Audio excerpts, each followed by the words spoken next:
Let me ask you something today. How many of you have ever heard of something called writer's cramp? Not the tiredness after a long exam or the hand that aches after 2 hours of writing.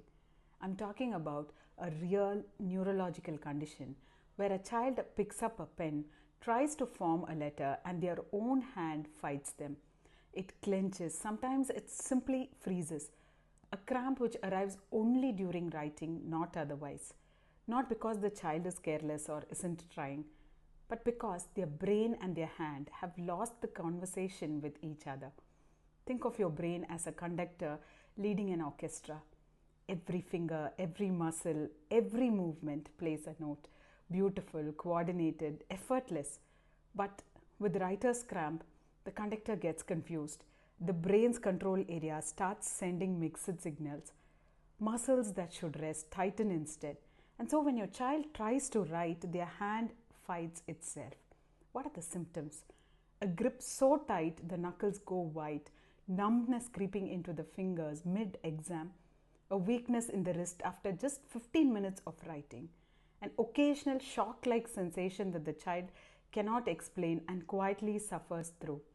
Not very long ago, writer's cramp was something we associated with adults in their 50s, people who had spent decades with a pen in their hand. But today, I'm seeing it in 8 and 10-year-olds.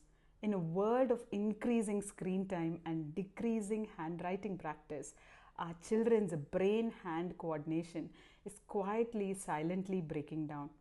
Writing is not optional. Notes, exams, assessments, it is constant. And these struggles magnify everything.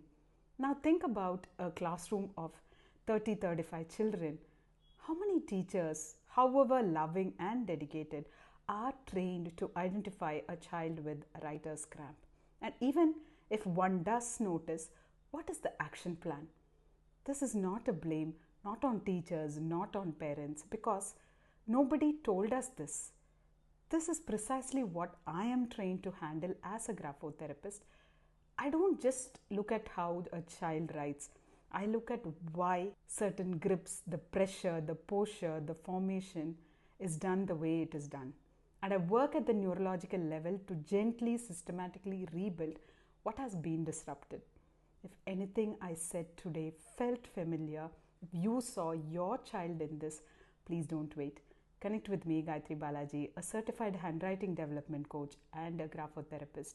Your child is not struggling because they are weak. They are struggling because they haven't had the right support yet. And that we can change together. The shift always begins with a single stroke.